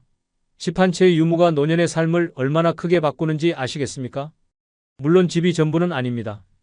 하지만 집이 있느냐 없느냐는 노년의 안정감을 좌우하는 가장 기본적인 조건입니다. 집이 있으면 든든합니다. 갑자기 큰 돈이 필요할 때 담보대출을 받을 수 있습니다. 최악의 경우 팔아서 현금화할 수도 있습니다. 이런 선택권이 있다는 것 자체가 엄청난 심리적 여유를 줍니다. 게다가 요즘은 주택연금이라는 제도도 있습니다. 집을 담보로 맡기고 매달 연금을 받으면서도 계속 그 집에서 살 수 있습니다. 죽을 때까지 내 집에서 살면서 생활비도 받는 겁니다. 무엇보다 중요한 건 자식들과의 관계입니다. 솔직히 말씀드리면 부모님께 집이 있으면 자식들의 태도가 확실히 다릅니다. 경제적 부담을 덜어준다는 안도감도 있고 나중에 상속받을 수 있다는 기대감도 있기 때문입니다. 반대로 집이 없으면 자식들이 부모님의 주거비까지 책임져야 한다는 부담을 갖게 됩니다. 그리고 이런 경제적 부담은 아무리 효자효녀라도 관계를 악화시킬 수 있습니다. 그러니 만약 지금 여러분이 내 이름으로 된 집 한 채를 갖고 계시다면 그것만으로도 여러분은 정말 잘 살아오신 겁니다. 아무리 작아도 아무리 낡아도 그 집은 여러분의 노년을 지켜주는 든든한 성입니다. 하지만 만약 아직 집이 없으시다면 지금이라도 준비하셔야 합니다. 늦었다고 생각할 때가 가장 빠른 때입니다. 작은 집이라도 전세라도 뭔가 준비를 시작하세요. 집 한 채. 그것이 65 이후 삶의 첫 번째 기준입니다. 두 번째, 국밥 한 그릇을 편하게 나눠 먹을 친구 한 명이 있습니까? 나이가 들수록 친구는 줄어듭니다. 한때는 전화 한 통이면 모이던 사람들이 하나 둘씩 사라집니다. 어떤 이는 병원에 계시고 어떤 이는 요양원에 계시고 어떤 이는 이미 세상을 떠나셨습니다. 그래서 노년에 진짜 친구가 한 명이라도 있다는 건 정말 큰 축복입니다. 여기서 말하는 진짜 친구란 비싼 식당에서 만나는 사람이 아닙니다. 국밥집 한 켠에서 마주 앉아 아무 말 없어도 편한 그런 사람입니다. 경북 상주에 사는 74살 정영구 씨의 이야기를 들려드리겠습니다. 정 씨에게는 50년 지기 친구가 한 명 있습니다. 초등학교 동창인 강동윤 씨입니다. 매주 토요일 낮 12시 두 분은 단골 국밥집에서 만납니다. 주문은 말할 것도 없습니다. 주인 아주머니가 묻습니다. 두 분 똑같이요? 국밥 둘, 깍두기 한 접시, 사이다 하나. 이 구성이 10년째 바뀌지 않았습니다. 처음에는 건강 이야기로 시작해요. 어깨가 아프다, 무릎이 아프다, 병원에서 주사 맞았다. 그런 이야기들이죠. 요즘은 손주 자랑도 하고 가끔은 아내와의 오래된 다툼 이야기도 해요. 재미있는 건 어느 날은 한마디도 하지 않고 그냥 밥만 먹다 일어난 날도 있었다는 겁니다. 그래도 괜찮았습니다. 이 나이엔 말도 사치예요. 그냥 그 자리에 앉아만 있어도 위로가 돼요. 옆에 누군가 있다는 것만으로도요. 정 씨는 말합니다. 비싼 음식보다 국밥 한 그릇 앞에서 더 오래 이어지는 관계가 진짜 우정이라고. 말없이도 눈빛만 봐도 아는 사이, 그런 친구가 곁에 있다면 결코 외롭지 않다고. 두 분은 함께 등산도 하고 바둑도 두고 가끔 여행도 다닙니다. 심지어 두 분의 자녀들까지 아버지들 우정이 부럽다며 감탄할 정도입니다. 하지만 모든 사람이 이런 친구를 갖는 건 아닙니다. 77살 최할머니의 이야기를 들어보시겠습니까? 젊었을 때는 사교성이 좋았어요. 아는 사람도 많았고요. 하지만 대부분 표면적인 관계였어요. 속마음을 나눌 만큼 깊은 친구는 없었죠. 최할머니는 말합니다. 친구 많으면 뭐해요? 진짜 친구는 없는데. 남편이 돌아가신 후 혼자가 된 최할머니는 더욱 고립되기 시작했습니다. 자식들은 각자 바쁘고 이웃들과는 인사 정도만 나누는 사이였습니다. 하루 종일 TV만 봐요. 말할 사람이 없으니 말수가 점점 줄어들더라고요. 가끔 동네 경로당에 나가지만 거기서도 서로 험담만 하니까 오히려 스트레스만 받고 와요. 가장 힘들었던 건 갑자기 쓰러져서 병원에 갔을 때였습니다. 연락할 사람이 마땅치 않아서 혼자 응급실에서 밤을 새워야 했습니다. 그때 생각했어요. 내가 죽어도 아무도 모를 것 같다고. 그 생각을 하니 너무 무서웠어요. 여러분, 이 두 분의 이야기를 들으시면서 무엇을 느끼셨습니까? 친구가 있느냐 없느냐가 노년의 삶을 얼마나 크게 바꾸는지 아시겠습니까? 노년의 외로움은 단순히 혼자 있다는 게 아닙니다. 마음을 나눌 사람이 없다는 게 진짜 외로움입니다. 아무리 자식이 많아도 아무리 가족이 화목해도 또래 친구와 나누는 대화는 다릅니다. 같은 시대를 살아온 사람만이 이해할 수 있는 깊이가 있습니다. 어린 시절 추억부터 젊었을 때의 고생, 자식 키우느라 힘들었던 이야기, 이런 것들을 편하게 나눌 수 있는 친구. 그런 친구가 한 명이라도 있다면 여러분은 정말 잘 살아오신 겁니다. 그런 친구는 하루아침에 만들어지지 않습니다. 젊었을 때부터 꾸준히 관계에 투자해야 합니다. 상대방의 처지를 이해하고 배려하는 마음이 있어야 합니다. 무엇보다 자신도 좋은 친구가 되기 위해 노력해야 합니다. 친구란 받기만 하는 관계가 아니니까요. 서로 주고받으며 함께 나이 들어가는 겁니다. 만약 지금 여러분 곁에 그런 친구가 한 명이라도 있으시다면 정말 감사한 일입니다. 그 친구를 소중히 여기세요. 자주 연락하고 자주 만나세요. 하지만 만약 그런 친구가 없으시다면 지금이라도 만들기 위해 노력하세요. 동네 경로당이나 복지관 프로그램에 참여해보세요. 취미 모임에 나가보세요. 먼저 다가가고 먼저 마음을 여세요. 국밥 한 그릇을 편하게 나눠 먹을 친구. 그것이 65 이후 삶의 두 번째 기준입니다. 세 번째, 자식이 가끔이라도 안부 전화를 걸어오고 밥 한 끼를 대접하겠다고 하십니까? 많은 부모들이 자식에 대해 이렇게 말합니다. 요즘 애들은 다 바빠. 나도 젊었을 때 부모님께 잘 못했는데 우리 애들한테 뭘 바라겠어? 하지만 속으로는 섭섭합니다. 전화 한 통이 그렇게 어려운 일일까? 1년에 한두 번 만나서 밥 먹는 게 그렇게 힘든 일일까? 여기서 중요한 건 자식이 얼마나 자주 연락하느냐가 아닙니다. 자식이 마음에서 우러나와 부모를 챙기느냐 아니면 의무감으로 하느냐가 중요합니다. 부산 사하구에 사는 70살 황남순 씨의 이야기를 들려드리겠습니다. 황 씨는 평생 식당 일을 하며 두 자녀를 키웠습니다. 오전 5시에 가게 문 열고 저녁 10시에 마감하는 날들이 30년 넘게 이어졌어요. 아이들이 대학 가고 취직하고 결혼할 때까지 단 하루도 쉬지 않았죠. 하지만 자식들이 독립한 후에는 연락이 뜸했습니다. 1년에 명절 때나 한두 번 얼굴을 보는 게 전부였습니다. 그러던 어느 날 70이 넘은 황 씨에게 큰아들이 전화를 걸었습니다. 엄마, 이번 주말에 고기 먹으러 가요. 제가 예약했어요. 그날 저녁 황 씨는 처음으로 자식이 사주는 밥상 앞에 앉았습니다. 삼겹살이 구워지는 소리보다 더 따뜻했던 건 아들이 손수물을 따라주며 한 말이었습니다. 엄마, 그동안 너무 고생하셨어요. 황 씨는 말합니다. 그 한마디에 30년 설거지가 다 씻겨 내려가는 기분이었어요. 그 후로 아들은 한 달에 한 번씩은 꼭 연락합니다. 어머니 건강은 어떠신지, 필요한 건 없으신지 물어봅니다. 가끔은 직접 찾아와서 함께 식사도 합니다. 황 씨는 말합니다. 많은 걸 바라는 게 아니에요. 그냥 가끔이라도 생각해준다는 게 느껴지면 그것만으로도 행복해요. 하지만 모든 부모가 이런 행복을 누리는 건 아닙니다. 77살 김 여사의 이야기를 들어보시겠습니까? 나는 평생 자식들 위해 살았어요. 내 옷 한 벌 사는 일도 뒤로 미루고 자식들 학원비, 등록금에 모든 걸 쏟아부었죠. 하지만 자식들이 성공하고 독립한 후에는 김 여사를 찾는 발길이 뜸해졌습니다. 전화를 해도 나중에 다시 연락드릴게요라는 말만 되풀이됩니다. 명절에도 안 와요. 바쁘다고, 친구들 만나야 한다고. 나는 뭐예요? 나도 사람인데. 김 여사는 말합니다.